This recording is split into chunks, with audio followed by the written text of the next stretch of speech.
So today I wanted to talk a little bit. It's kind of topical for me, but something that I don't know that we're maybe all aware of, which is the wholesaling of creative deals.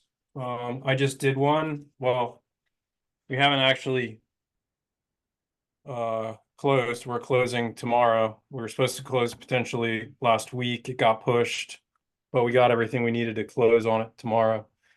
Sub two wholesale with Glenn as the lender. So that's pretty cool. But I want to talk a little bit about wholesaling creative deals. And, we talked, I think was it last week or maybe the week before about the changing of regulations and what does that mean and how can we stay ahead of it. And I think understanding creative finance opportunities and being able to identify them and better service ourselves and our clients with including the wholesaling of these types of deals is going to be important as we move into the next few years. So I wanted to have just a very basic conversation around some creative finance stuff. Figured there would be some questions. Sub two seller finance, Novation, and how we work as wholesalers in those transactions, how we structure those deals. I mean, I don't want to get too far into the weeds with it because I do plan on having some more detailed conversations around those topics in the future. One thing I've been working on, and I know I've told you guys, but I finally kind of have a calendar put together for probably the next 6 to 8 months as far as like what topics I want to cover. And then included in that, once a month, I'm going to be bringing in somebody to just give a little bit of a different perspective, either talk about their business, what's been working for them, maybe topic specific. I've got a couple people that I've talked to about it for the next probably one for September, one for October. Glenn, I know you've mentioned that you may have a few people in mind, so I'll definitely be connecting with you to try and schedule out for people future guests. But I want to continue to try and make this valuable to everybody, and I feel the last 6, 8 months we've kind of talked about a lot of stuff. I've repeated some stuff. It's as we all know, the business is simple, but it's not easy. So there's really only so much I can cover as far as topic wise. So I figure the next best thing would be just to bring in some other folks and get some differing opinions and thoughts and strategies. And so that's my plan for the next couple months and definitely into 2025. I think also it's at some point in the near future, it'll start being pushed out through Grid. They're creating what Jeff Swingle is calling Grid TV, which is basically, I think, just a TV kind of like a TV guide for these types of grid trainings, not just me, but all of grid trainings. I think they've already been doing a lot more of that, but they're going to throw me into the mix and this training into the mix of that. So it'll be a lot more kind of promotion around it. And I'm trying to structure it a little bit better. And like I said, bring in some additional value to you guys and the grid community with some presenters and maybe a few other things that I've been thinking about. So that is my kind of quick and dirty update.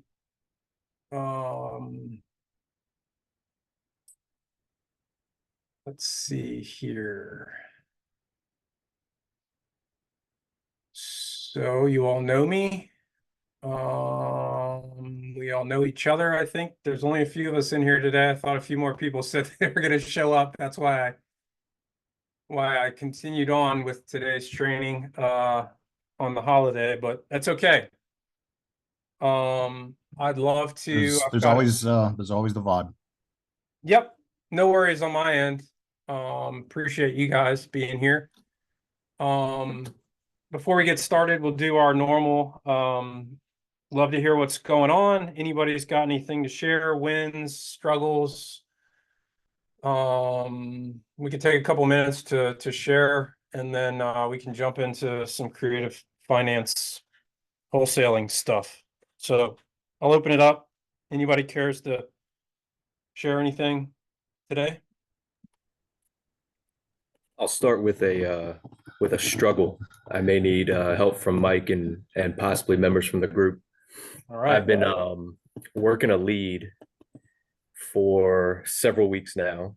I think we're going on like 4 or 5 weeks, and it's a creative finance deal, but it's not so much about the structure of the deal as much as it is about how to handle how it's gone with this lead so far. So in other words, he has sort of been like in and out, hit or miss with answering my calls and texts. We've gone back and forth negotiating. He's expressed interest. I've tried to accommodate his needs, but it seems like he only responds to me every 3 or 4 times I reach out. It almost feels like I'm just getting lucky. So every time I speak with him, he continues to express interest. Yeah, I want to do this, but his actions speak otherwise. And I'm trying to figure out a proper approach without like crushing the deal or killing the deal and being disrespectful, you know? Sure. So this is a struggle for me because I feel like I'm right on the cusp of getting my second contract, but so I'm in a bit of a struggle now. So I don't know if anybody has thoughts on that. What kind of deal are you trying to structure with him? It's a seller finance deal. Okay.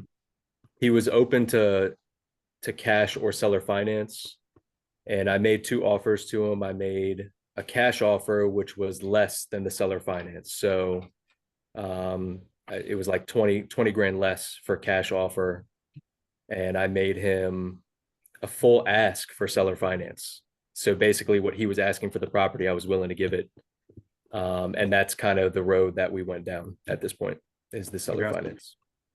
And he owns 100% equity. Yep. He doesn't live in the area. So this is a Hagerstown property.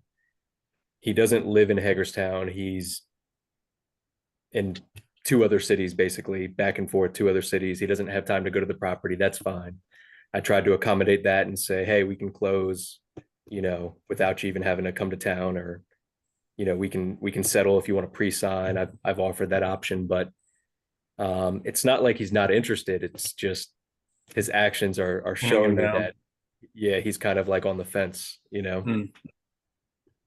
So Um, I don't want to kill the deal, but I don't want to waste too much more of my time if it's going to lead to a dead end. So I'm kind of like stuck between, hey, do I just like, you know, put him up against the metaphorical wall and basically ask for his true intentions, or do I just try and like stay, you know, let him walk me on a leash, basically, is where I'm at. where in the process have you sent him a contract, or you kind of just been verbal with everything so far? So I originally sent, after several conversations, I sent him a cash contract, a seller finance contract, and then he was more interested in seller finance. I had a 60-second call with him last week. And he said that my down payment had to be higher, but he hasn't had a lot of time to review the contract. So within 24 hours, I sent him an updated contract, and then I haven't heard from him since. And Mhm. it's just kind of been, at this point, I'm reaching out to him every 4 or 5 days. With the holiday, I'm waiting till tomorrow or Wednesday, but Sure. it's just been a little bit odd because he was someone that, from my first conversation, I was like, I've got a deal because he expressed interest, and then from there, it's kind of been like he's lollygagging a little bit. What's the situation with the property? Is it occupied? It's vacant property, and there's pretty decent rehab on it. Without getting too Yeah. accurate with the estimates, let's say 40 to 60,000 in rehab. Um, there's a lot of overgrowth in the yard, but it's on a decent street in Hagerstown. Um, and it's been vacant for at least a few months, if not longer. Okay. Yeah. I mean, typically, either the pain isn't high enough, or the information or his understanding of the situation isn't all the way there as far as Yeah. what you're offering him. Um, but I mean, I would tighten the screws a little bit if I were you. You know what I mean? Try and try and dig in a little bit to uh like, why is he maybe not why is he selling, but maybe what it's costing him to hold on to it. You can, it seems like the struggle is really just having is getting a hold of him more than understanding issue. Yeah, Um, when I do get a hold of him, it's always quick. Hey, I've got something else to do. I'm in the middle of something. I'm still interested. I'll take a look when I can. There's a couple times he hasn't followed through on his word. Like, he said he would review the contract in a certain time period and he didn't. Um, but so my conundrum is I don't want to come off as desperate, which yeah, technically I am desperate for my next deal, right? I want to do everything I can to get my next deal, and it's a good deal on paper. Um, but I don't want to I don't want him to perceive that. I don't want to portray that to him. Um, I want to be as respectful as possible, but also, you and I, Mike, have had this conversation several times where at a certain point I got to protect my time and yeah, myself. So, I never want to let people go. I never want to be the deciding factor that lets people go, basically. But so it's been challenging. yeah, I get that. I mean, I wouldn't worry so much about feeling like you're you're bothering him. I would just continue to follow up with him. It may just be a timing issue. Maybe what he's telling you is true. Yeah. Um, but I wouldn't let it go if there's a good opportunity there. I mean, I've got plenty of leads that I work like this for months and months until finally they decide, or they have some time and you could actually lock it down. But if the property is what you say it is and it looks like a good opportunity and it's vacant, I mean, I would continue to press him. Try and, you know, ask him if there's a good ask him when I'm sure you probably already have, but try and lock down a time when he's not busy or whatever the Yeah. issue is. Like, Yeah. Yeah. when can we take, I don't want to waste your time. I don't want to waste my time. When can we have a real conversation about this? Or is there a real conversation to be had? I mean, um, and then you can just put him on if he says, the timing's not right or whatever, then just put him on a slow drip, like just follow up with him, once a month or once every few weeks, and just let him know you're still interested. But yeah, you don't want to waste too much of your time if he's not really ready, or whatever the underlying. Yeah. So I'm not the best negotiator. Uh, but I did read a lot of Chris Voss, and one thing that's coming to mind is implementation. So maybe if you can, like, you just suggested that, hey, when can we get a firm time on this? Another thing is, well, there's one little tiny thing, a piece of paper, a signature, a something that I need from you, or like, you know, just one small thing that you can provide to me at a particular time, right? And I'm actually biting my tongue to not come up with examples, because the specific examples, it's going to be wrong. But just like, if you could think of something that he can actually concretely get to you by a certain time. So that's another thing, not just an appointment, Yeah. but like, um, a signature, or oh, I asked you to research a thing and, did you get any information on that? Just something, right? Yeah, I think that's where I'm at is I've gotten over the fear of having the conversations with people. Um, but my skill level is not great enough to where I've like mastered communication and the language I need to use to bring out the best in people and motivate. So in that sense, I'm still kind of winging it, which is why I'm bringing this struggle to the group.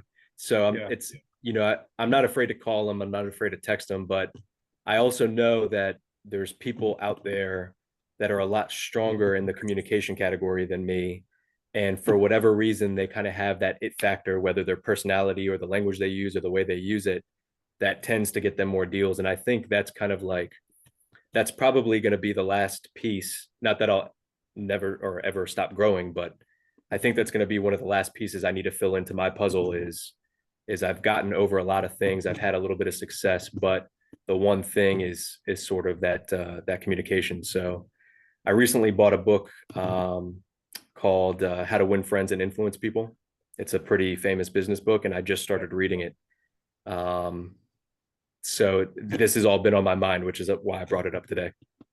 Yeah. I mean, I think I go back to motivation. Like, you're never going to be able to motivate. So you're never gonna be able to like push somebody into selling something if they're not truly motivated. So his motivation level may just not be high enough. The pain is not enough of holding the property vacant, you know, to the point where he's motivated enough to make a decision. So, that's always the factor. Like if, you know,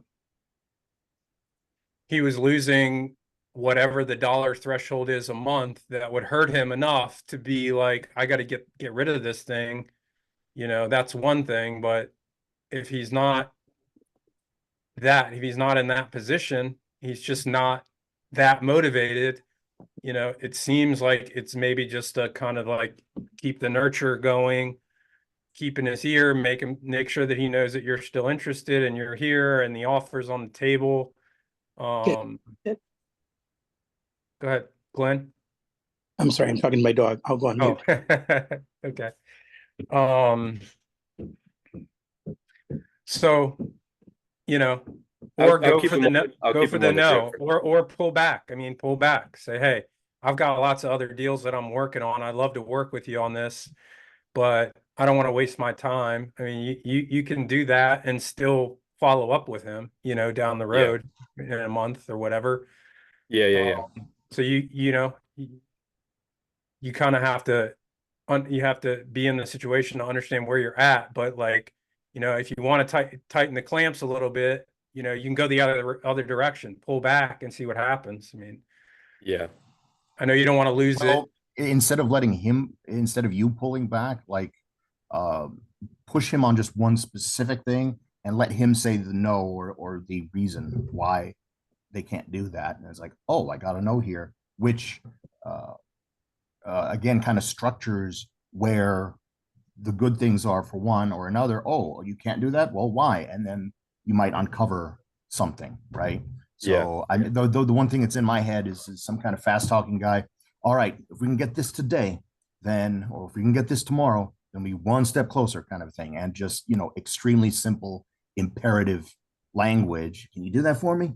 Kind of thing. And again, you want either either way is good, because if you get the yes, oh, we got one step closer. If you get the no, oh, wait, why is that? And you get the information as to why, right?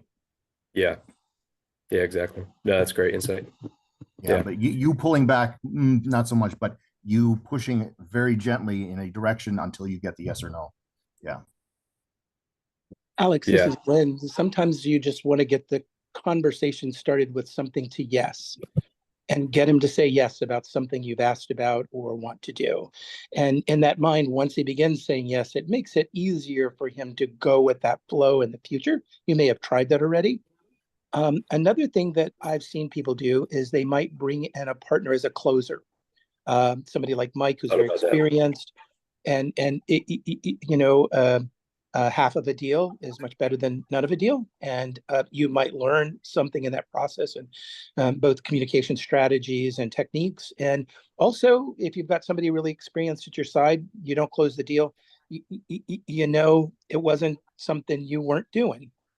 There's some value both in that, and neither of you benefit from that, but the opportunity might be there for you to select a mentor to walk you through and kind of be your partner in this one. And also sometimes a change in voice or a change in experience level or background is something that might resonate with them. And then occasionally I try to find people who look like them, in terms of age, ethnic minority, whatever it is, that I might select as that gregarious partner, because there's an affinity and affiliation we all have with Right. what we're familiar with. So those are just a couple ideas. I don't know, might work. No, I definitely, that's one of the things that's been on my mind. And like I said, this is a lead that I've had from like the first week of July. So I've been working it quite a while, and I had thought about bringing on a partner. Like you said, it's better to have half of something than all of nothing, right? It's like at a certain point, my mind started to veer towards that, where it's like, hey, maybe bring someone on that's more of a closer, right? That can do better than me. But the way that my conversations have gone with him, or lack thereof, has basically kept me from pulling the trigger on that, because I didn't want to take someone else's time, take like a half hour to explain the deal to them, let them know how everything's been going, and then I can't even get a hold of them, because that's kind of how it's gone. It's been like, at one point I think it was like 7 to 10 days, if not longer, with me trying to get a hold of him, and that's multiple texts, calls. I had already spoken with him. I had accommodated some of his needs, tried to provide a solution. So I agree with that, and I'm willing to do that. I'm not sure I'm willing to pull the trigger on that yet, because I don't want to waste someone else's time, knowing how much time I've almost, well, wasted, but not wasted, but spent on this so far. But I really appreciate that, Glenn.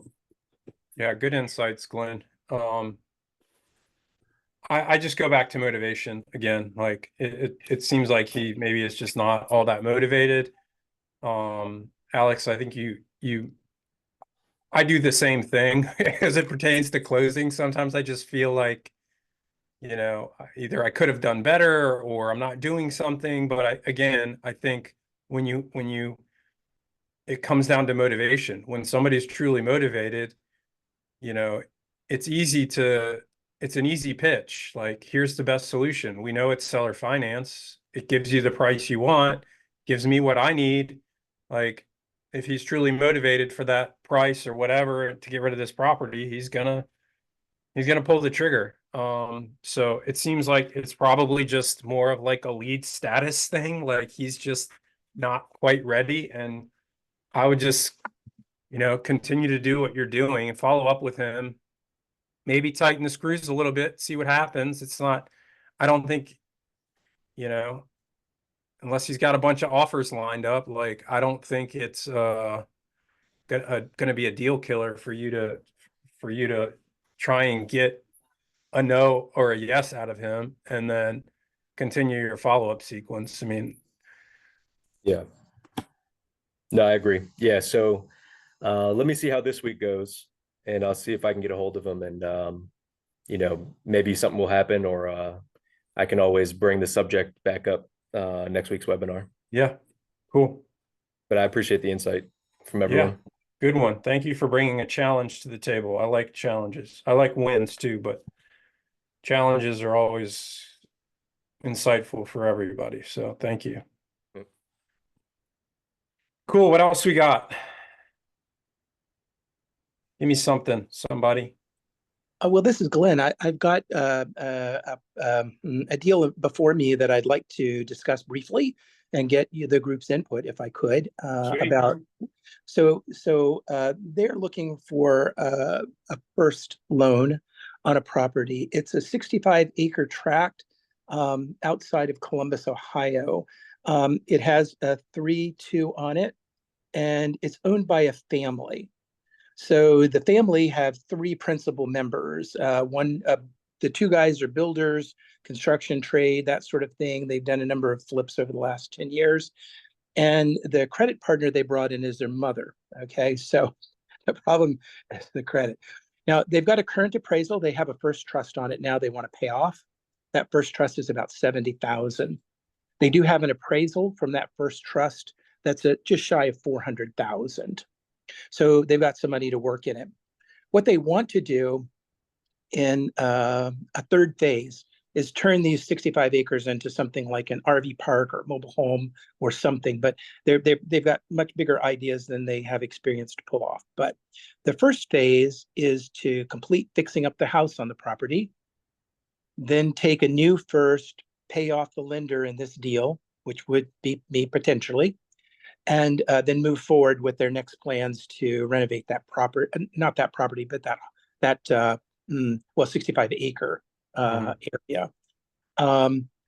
They want 170,000 in the first. That would pay off the 70,000 existing first and give them 100,000. About 80,000 they have planned in renovation. About 20,000 is a buffer for them or contingency kind of stuff, and maybe a little money for their pockets to give them some breathing room. They do have a lender who has expressed interest in the completed home and property, which is more than enough to buy me out, which is okay, but their credit is terrible. One guy, I'll just call him Mr. Felony, won't release his information at all, won't submit to having his credit run. He's willing to take himself out of the LLC. The second brother went through bankruptcy last year. And we were holding the mom up to be the creditworthy person in the deal, but mom's never paid a bill on time. It looks like for the last 3 years I can get a record for. So really shady credit. There's a lot of buffer in the property. They do have other properties that they would offer as a backup note to protect it further. But everything I unravel with them is a little bit more complicated. Yeah. So I don't get a good sense about it, but I do think it'd be protected enough. But I'm not experienced enough to know what protections that bankruptcy from last year still afford him, and how difficult it would be actually to take action against them if they're not able to get this next level of financing to pay me out. I don't really have a lot of interest in taking over 65 acres in a 3-2 that's been rehabbed in Ohio, but I could do it if I had to. But it sounds like the rate they're willing to pay is 4 points up front and 20% in 6 months. So it'd be a 20% fee on the 170, and then it would be I believe 5 points up front they've agreed to. So it's not unattractive financially. Yeah. But it may not be, the juice may not be worth the squeeze of the potential trouble. Sounds a little risky. Yeah. Hey, Glenn, is it possible to subdivide for single family properties? What I suggested, a couple different strategies, for second or third outs if they needed to, if they weren't able to get refinancing, and suggested let's take a 4-acre tract along the house line and sell it off to somebody who wants a house or wants a hunting lodge or whatever you want to call it, and then let them keep the other 60 acres and just do the refinance against that increased value of the house, and allow that to be bought out. When they came up with a lender that was offering to pay enough on the house and the property, I didn't quite worry about that quite so much. But they kind of, I think, want to hang on to the house as kind of their central operations for the potential RV park or home or mobile home park that they might develop in the future. So they kind of want it as a business set of operations there. But I understand they understand if they couldn't do it, that would be another exit strategy for them to get the money out. Good question. Yeah, because there's someone in one of my other networks. His name is Harsh Thacker. And this is what he does for a living. He basically develops raw land for single family developments outside of Richmond, Virginia. And this sounds like something he would do. So Maybe try looking him up. I'm connected with him on Facebook. I watched a webinar training, or I attended a webinar training that he did, and it was like gold. So this kind of sounds like it's up that alley. You maybe want to consider that option. Thank you. I appreciate it. Thank you very much. Do they have any kind of track record with rehabbing, with development? The two of them, one has just been a general contractor, so he has his work that he can show that he's accomplished and closed, out on. The other guy has owned some properties over time and done the same thing, but just much less velocity. So on the GC guy, he probably has about 12 over the last 2 years. He's says he's been involved in, and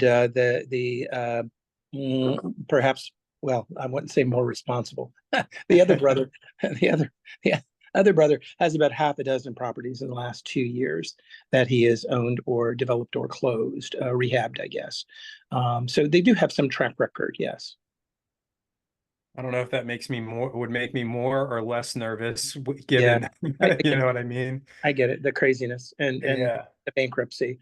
you're right. And the other guy in the felony that won't disclose. I mean, I can have, a private investigator run him out, but I, want it to be something that was willful on their part, and once again, thought the mom was the creditworthy holder, but she's not going to be a decent credit partner in the group. And then she begins to understand that now. Sure. Yeah, I'd be careful with that one. Yeah, yeah. Okay. Thanks, guys. I sure appreciate it. Sure. Cool, fun stuff. Anybody else? Questions, wins? Any wins last week? I can share if nobody else.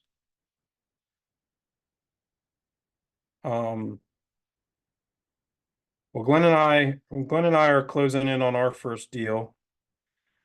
I'm going to talk about it because it is a sub 2 that I'm wholesaling. And I was going to kind of use it as a little bit of a case study for what we're talking about today, but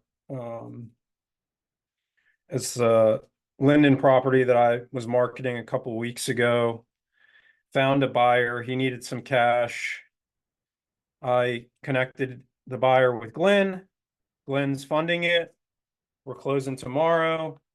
We had a bunch of fun pre-foreclosure drama, as we always do. I'm much more comfortable with it now than I was the last couple years. If this would have happened 2 years ago, I'd be sweating bullets, but it looks like we'll close. We were waiting on a reinstatement to come in all week, and it came in Friday midday. So we're clear to close. We just got to sign the paperwork and record.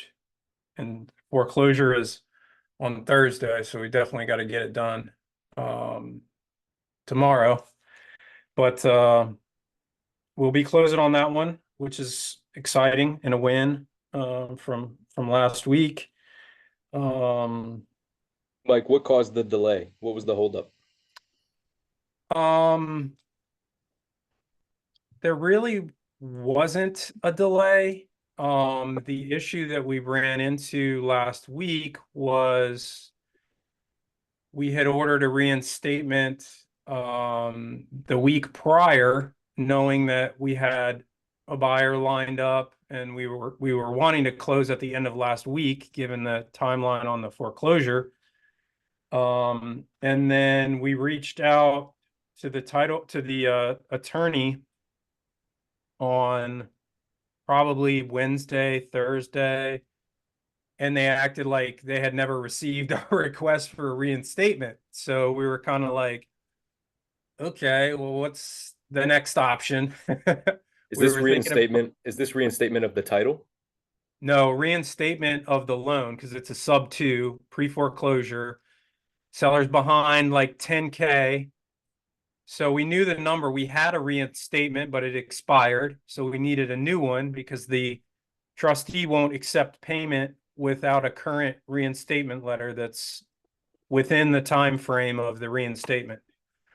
So we needed that reinstatement letter so that we could wire funds to the trustee to stop the foreclosure prior to closing. I mean, we wanted to kind of do it all at the same time. But when we were pretty much in the clear, ready to close. Financing was lined up on like Wednesday, Thursday, we were trying to close. And we reached out. Well, first of all, we were having trouble getting a hold of the trustee. And then we finally got a hold of them. And it seemed they kind of made it seem like they hadn't received anything. So we were kind of scrambling. And we knew we had confirmed that we had submitted for the reinstatement the week prior. But they basically said, like, you know, we don't know anything. And so we resubmitted, and then kind of were waiting and hoping that it would show up, which it did on Friday. So we're in the clear. I feel like this happens more times than not with these, especially when it comes down to the wire. I mean, nobody's ever really in a hurry. The banks, the trustees, they just kind of work on their timelines. It doesn't matter that there's an auction in, 4 days. So I've learned that lesson many times. I tried to stay cool throughout it and say, hey, let's just wait and see what happens. Hopefully it comes in. The buyer was getting very antsy. The title company was antsy. But it came in. So we'll be closing it tomorrow. But I can't tell you how many transactions we've done now where it always seems to come down to the wire. But it gets done. So On the one deal that I closed, I showed up to closing. It was a 8 a.m. settlement, and the lender was a hard money lender out of California. This is my first deal. So leading up to the closing, I had continued to tell the seller, you'll get paid on closing day. They said, can we receive a check? I confirmed with the title attorney, yes, you can receive a check, you can receive a wire, whatever you like. Show up on closing day, and the title attorney says, we got a little bit of a problem.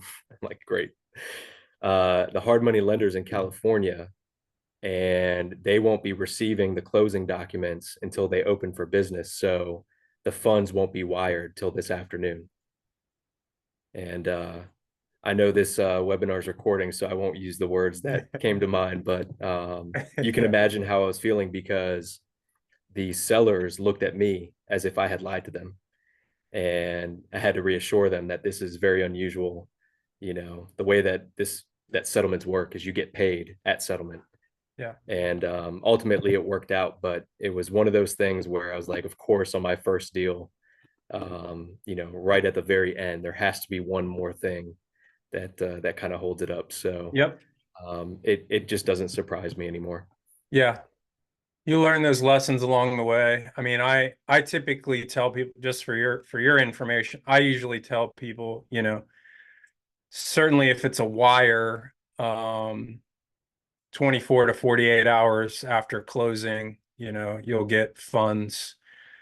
And oftentimes, yeah, there's something that gets snagged up. The wire, the lender's money doesn't get to title in time, or who knows? I mean, I've seen it happen too many times to make any sorts of promises like that. I certainly wouldn't tell somebody they'll get a check in their hand at the settlement. Now that could happen if the money's there and prior to closing, sure, they can release funds. Yeah, I had closing, when, but when they were asking me that, I had reached out to the title company actually twice throughout the contract period to confirm that. I said, hey, this is how the seller wants to get paid. Will they receive a check at settlement? And it was twice that the title company told me, yes, they will receive a check at titlement. So that's the Yeah. message I relayed to them. yeah. But yeah, lesson learned for sure. I like what you said. Hey, 24, 48 hours upon settlement, you'll receive the funds. Yeah. Yeah. Over under promise and over deliver, or whatever. In that case, for sure.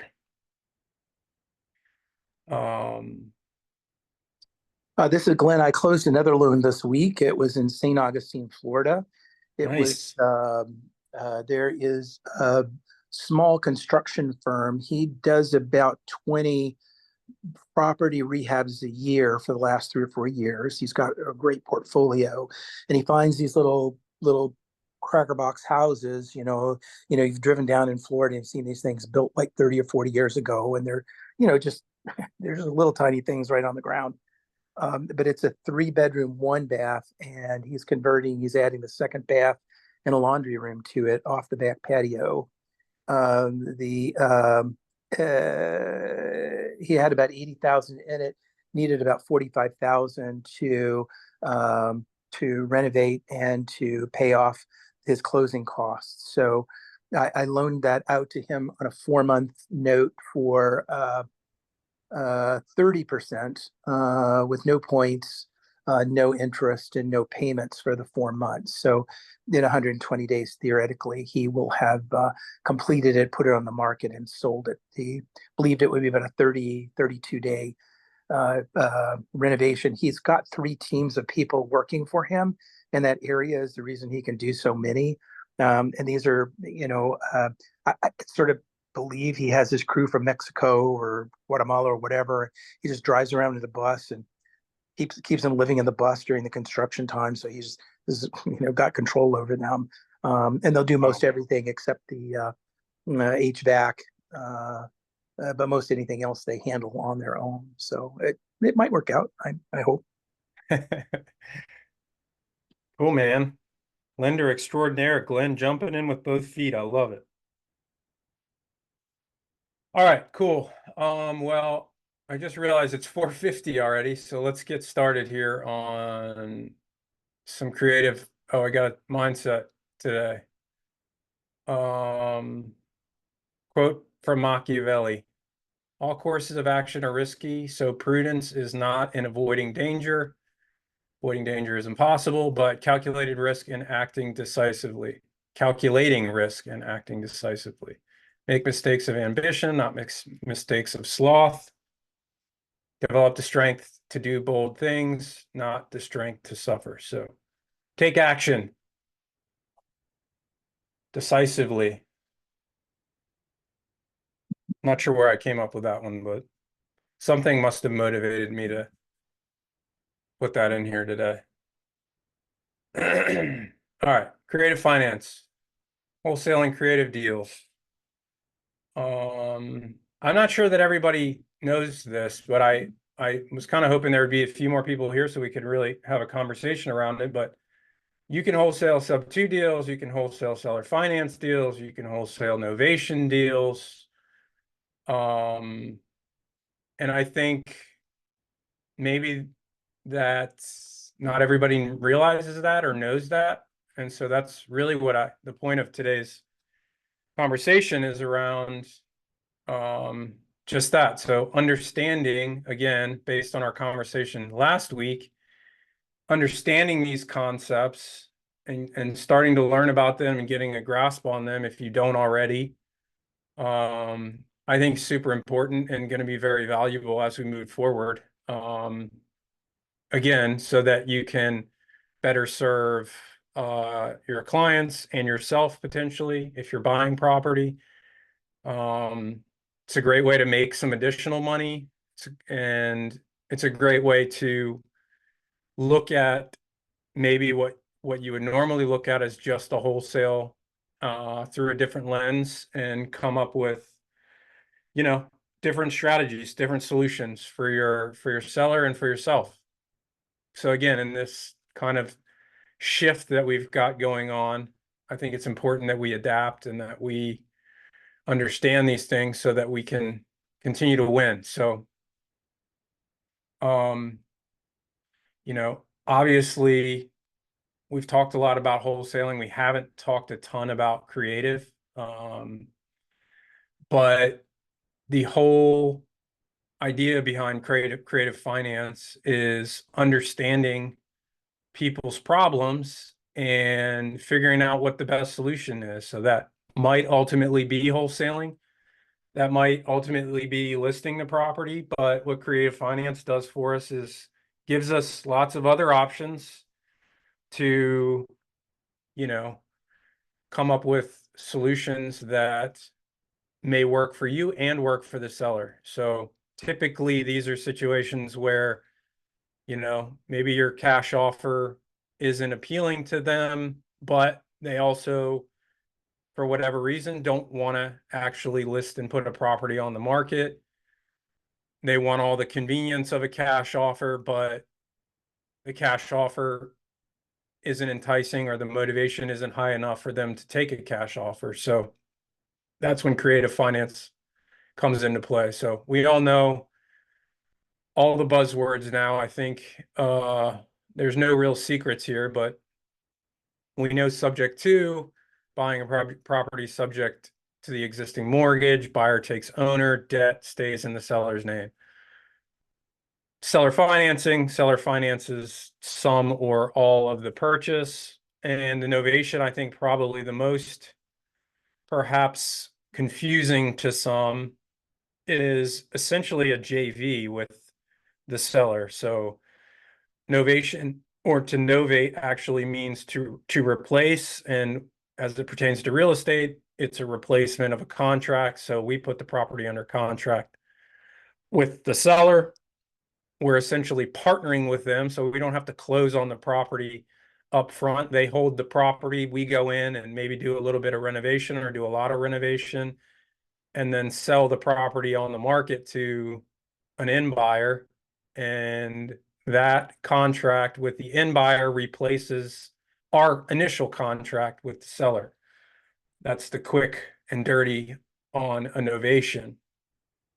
So I want to talk about a little bit about how these are beneficial. And then I've got a couple case studies, unfortunately only on sub 2, although I've done some novations. I haven't wholesaled a novation. But we can chat a little bit about what that might look like.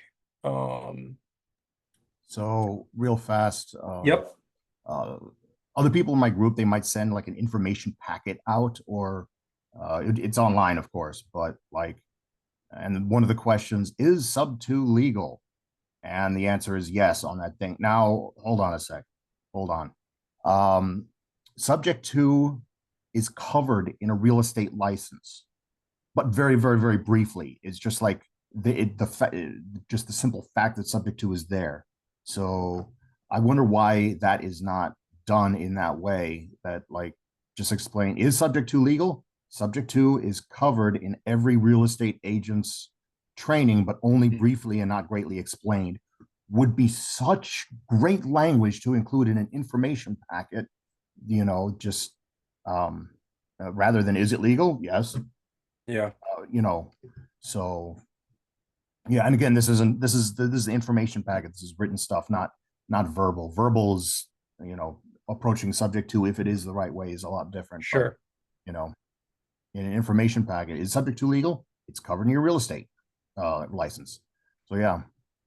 Yeah, I think I do have like an email that I send out with my sub 2 offers that answer a lot of questions. Again, I cover most of it in my contract review. Prior to that, explaining to them what it is when I'm pitching it.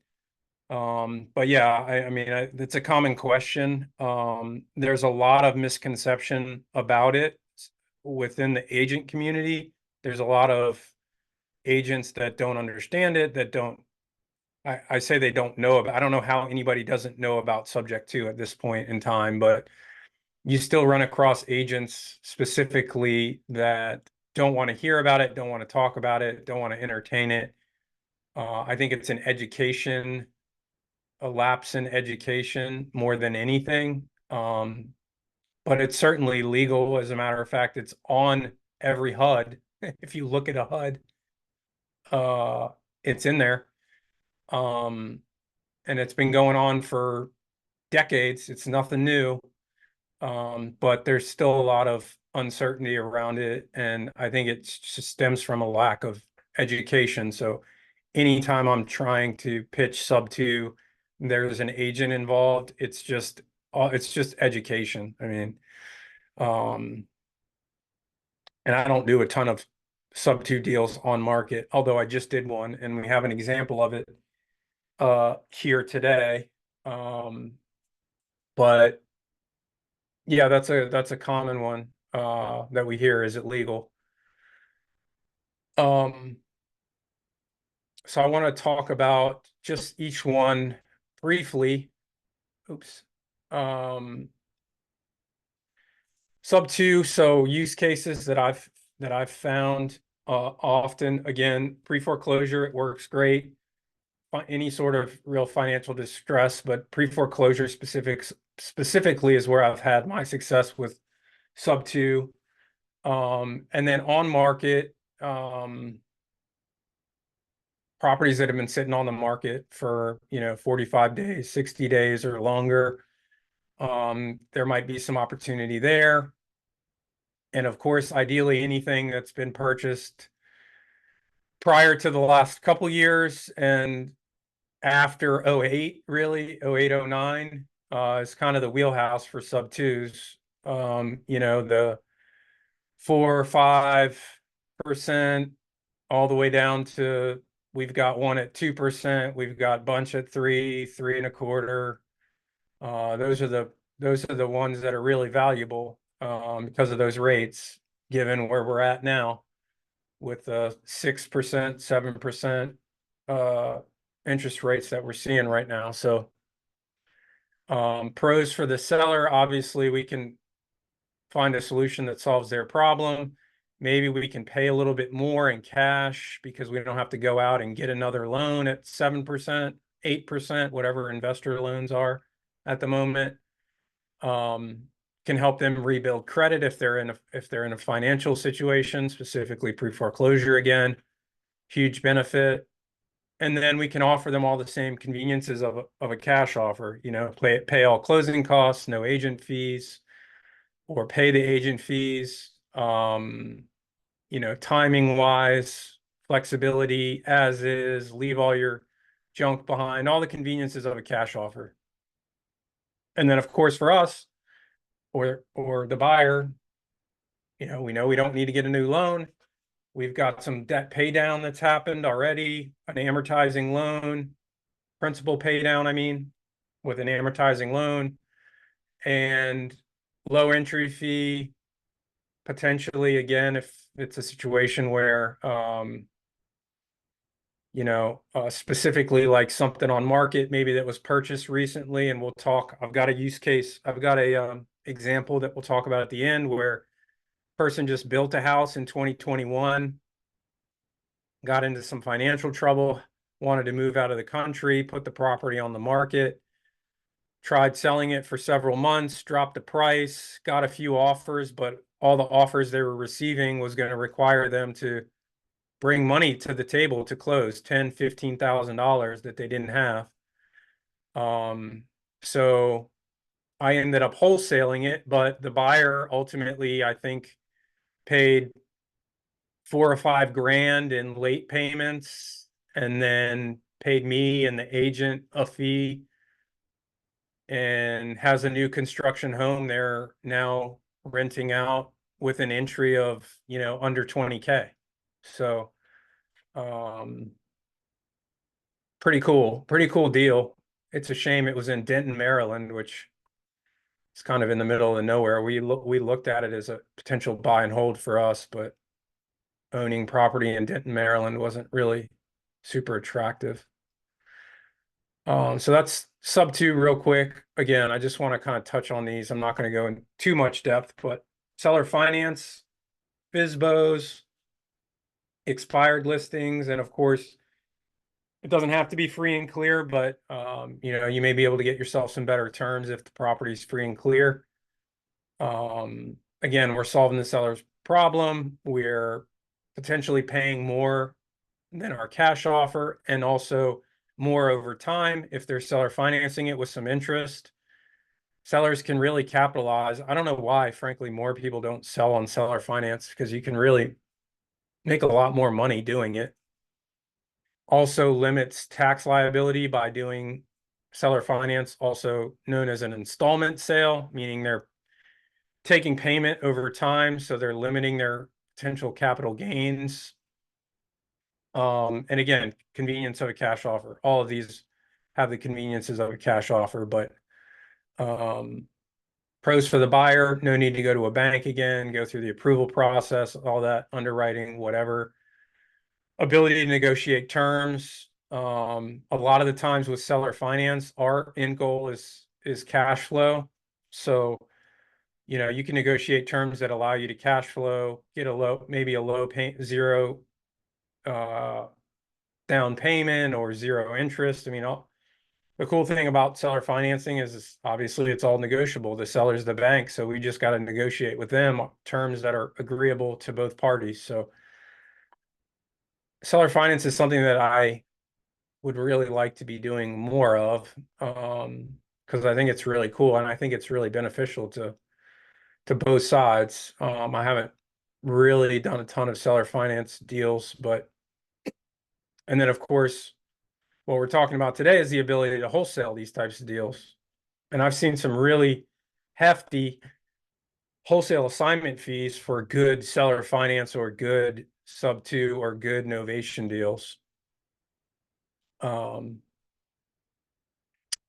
again, novation, use cases, vacant properties are great for novations. You don't have to worry about getting the seller out of the house.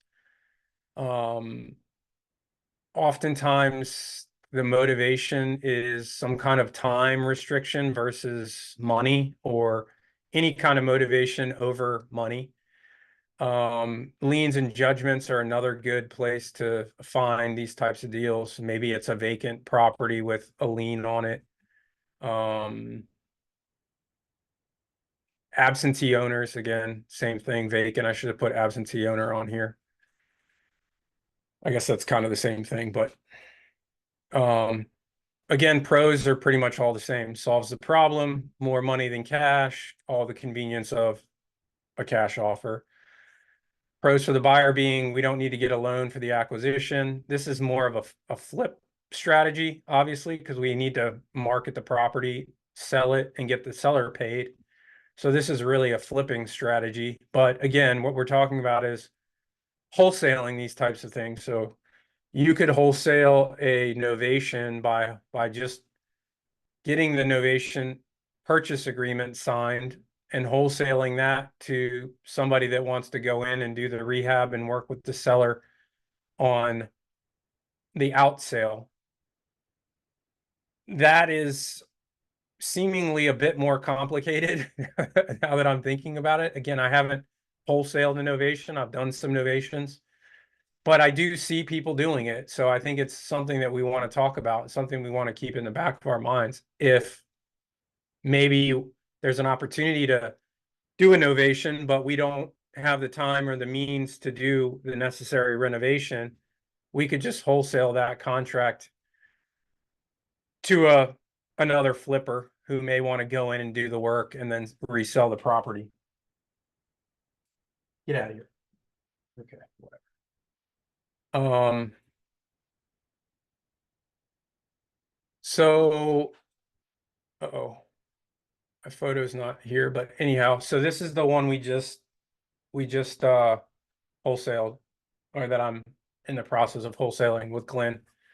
This was again a pre-foreclosure. I had been calling and texting this guy for probably several weeks or months, maybe 2 months, because I talked to him about 30 or 40 days, I think, before the auction, which is this week.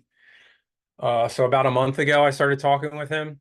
He called me, I believe it was off a direct mail piece that I sent in addition to my other outreach. So he has a first loan at $97,000, 2.99%, $650 a month with 10K in arrears. ARV on the property conservatively 175. He didn't want anything at closing. He just wanted to be able to live in the property through the end of January. The guy is a bear hunter, and bear hunting season, I think starts either this month or maybe next month, October, November, December. He wanted to stay and do his last bear hunt. So he wanted to hunt through December and then have a month to move out of the house. So I agreed with him in principle on purchasing the property subject to taking over his 97,000 at 650 a month, pay off his 10K, and then basically rent the property back to him. Although he's not paying rent, his payment is basically staying in the property for 5 months. So he didn't ask for any cash at closing. He just wanted to stay in the property. So 650, I think it ends up being like $3,500 basically worth of rent. Maybe call it 4,000 or 4,500 with holding costs. So he's basically getting that back. So I basically gave him that offer, 97,000 plus paying off the rears, plus allowing him to stay in the property in January. I marketed the property a couple weeks ago for 125. Got several offers on it, escalating up to 135, which is ultimately where we landed. I'll make around 23 and a half on it. By just obviously putting the property under contract, marketing it out, finding an end buyer who wants to take over the property subject to. So, I think, this is a risky one.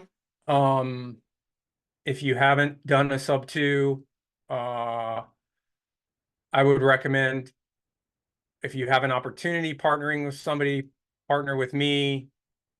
The end buyer on this deal has not done a sub two, and Glenn and I, as the process with him moved forward, realized that super nice guy, but doesn't have a ton of experience, and maybe got in a little over his shoes on this. We were able to work it out. Fortunately, Glenn's been very accommodating and with his loan to this guy, but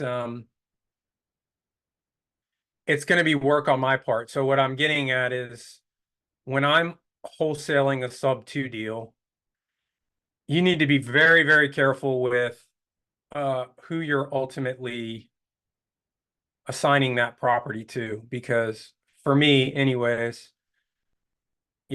part of the deal is that I'm taking care of this 97,000. So I want to make sure whoever it is that I'm wholesaling it to is going to be a good steward of that debt and not screw it up. So I've agreed to work with the buyer to make sure that that happens, but ultimately it's his responsibility to make sure that this note's being paid and that he's not falling behind, and that, ultimately this property is going to have to, end up back in foreclosure or something, or further damage the seller's credit. So,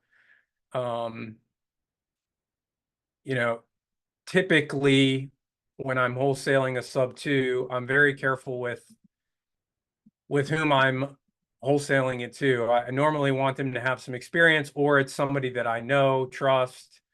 So it's just something to keep in mind with wholesaling sub twos. If you get yourself in this situation, make sure that you've got somebody experienced either helping you put it under contract, dispo it, do the transaction management, because there's a lot of moving pieces with a sub two as far as servicing the debt and transferring information and not alerting the bank. So, Hey, Mike, I have a question about sub twos yes, sir. regarding the due on sale clause, I recently read somewhere that if the property is sold into a trust, that the trust may be exempt from the due on sale clause, Yep. but that it costs money to set up the trust, and so most people don't do it. Yeah. Yeah, a land trust is one of the vehicles that we use to provide some anonymity with sub two. We've always used LLCs. But a lot of people use land trusts because it essentially appears that the seller has just used a trust to, which is very common for people to do, put property into a trust. So that is one way to do it.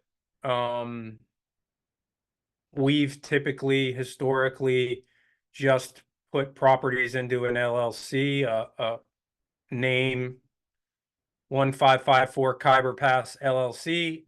It essentially acts the same way. We put some additional protections in there, mainly with insurance, because the transfer of insurance is one of the main ways that the due on sale clause alert happens, is when the insurance transfer happens. So what we do is set up a new policy in the name of 1554 Khyber Pass LLC. And then we add the seller as an additional insured on the policy, and we make sure that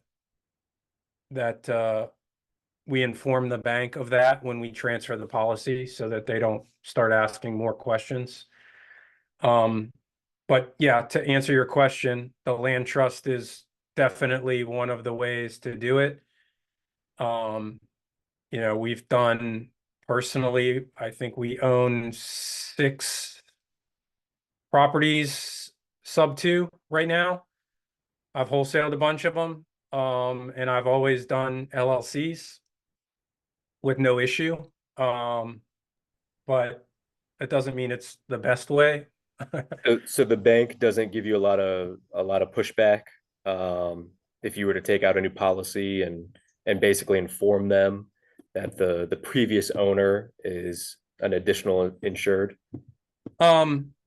When we transfer the policy, it's just a note that we make when we transfer it. So I'm not trying to be overtly like, just so you know, they're on here, but it is kind of that. Because we do need to get our own insurance policy, and we need to replace the sellers. So and we do that just because I've heard a lot of people say that once they go to replace the policy, they get a call from the bank saying this policy is not in the seller's name, so we're not going to accept it.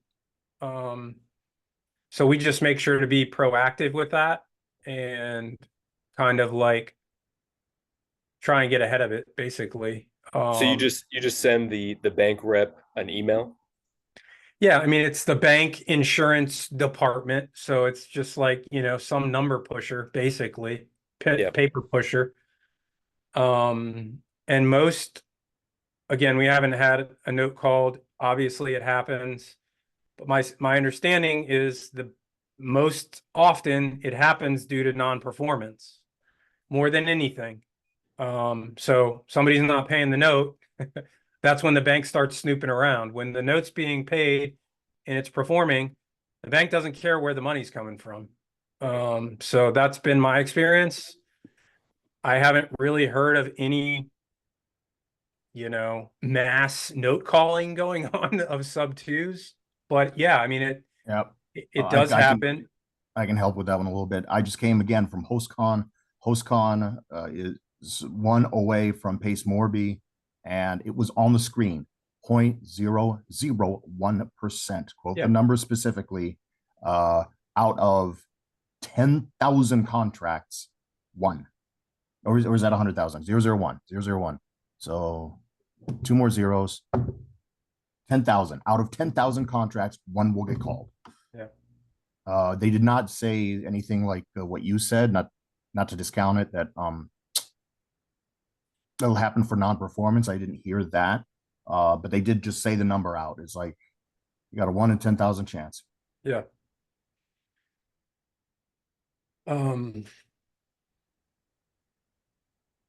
Any other thoughts around that? It's 10:15. I can talk a little bit about, so this was the one I just did last month. It was an agent referral. Actually, the agent brought it to me, so it was a little bit easier as far as like dealing with an agent with a sub two. She knows me, she knows my reputation, she knows that I do sub twos and creative stuff. Her seller built this home in 2021, paid 362 for it. They had it listed at 400,000. They dropped the price to 382. They got a few offers, I think, in the 370-ish range, I think. But again, those offers with agent fees and closing costs paid by the seller were going to essentially cause her to have to come to the table with like $10,000 or $15,000 that she did not have. She needed to get out of here.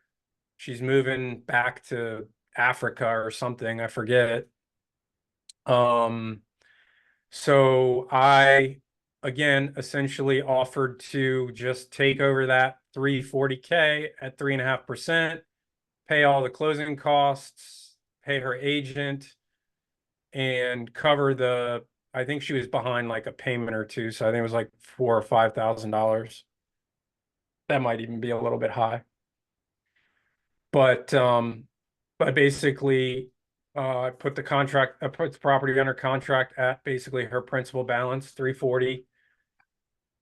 Marketed it to the sub two community, and found a buyer. It was one phone call. I mean, it was basically 3 phone calls that I made to get this deal done. And as a matter of fact, I didn't even put the property under contract. I just made the connection basically. So I wholesaled it without a contract. In this case, had I not known, I knew the buyer, and I just said, hey, if you want to just write the contract and write me into it, pay me the basically finder's fee. I'll take it. I'll write the contract and wholesale it to you if I want, but I figure, you know, I trust you. You could just write it, pay me out, make sure the agent's taken care of. And she did that. It wasn't a huge, you know, windfall, but 7K for basically 3 phone calls, a phone call with the agent, a phone call with the buyer, and, you know, maybe a couple others sprinkled in there.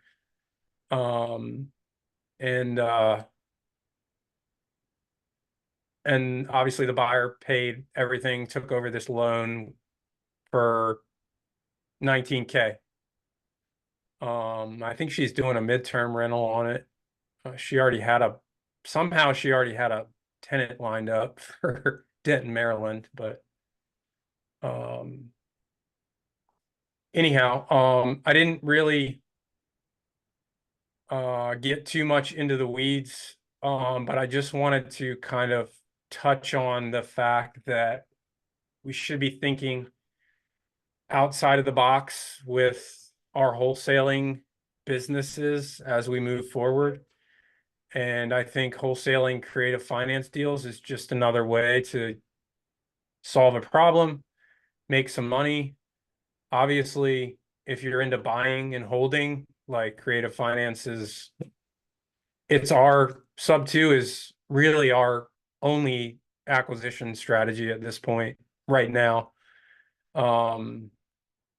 Because it's just so powerful with these 3% rates that we saw. So anything we can snag up with a 3% rate is just gold as far as I'm concerned. But any other thoughts around creative finance or the wholesaling of creative finance deals before we get out of here? It's 5:20.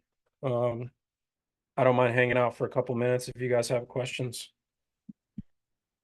I have a question, whether it's sub two or seller finance, what are you willing to, and what do you look for if you were to partner on a deal like this? Like, let's say that I lined up the deal, but maybe the cost was too high, or I just didn't want to put any money into it right now for Sure. personal reasons.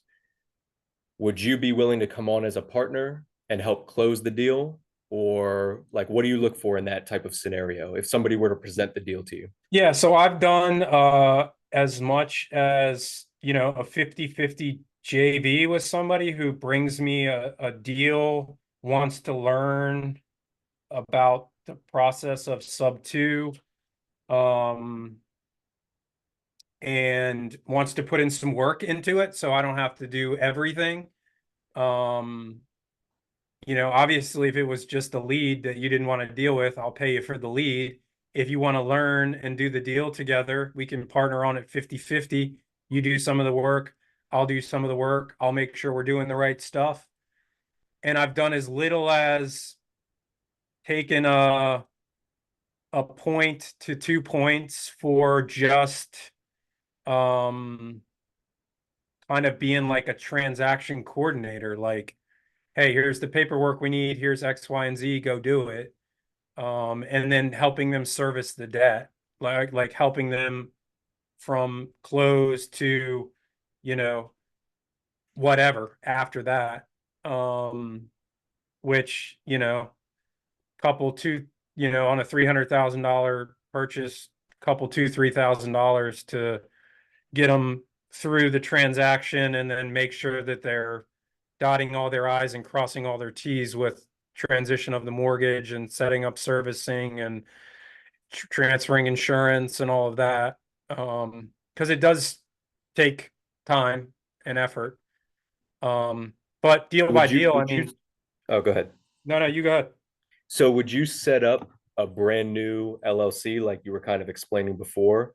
Yeah. Or would you joint venture with multiple LLCs? Like, let's say I have an LLC, you have an LLC. Would you joint venture the two into a partnership agreement, or would No, you start a new one? no, we just started.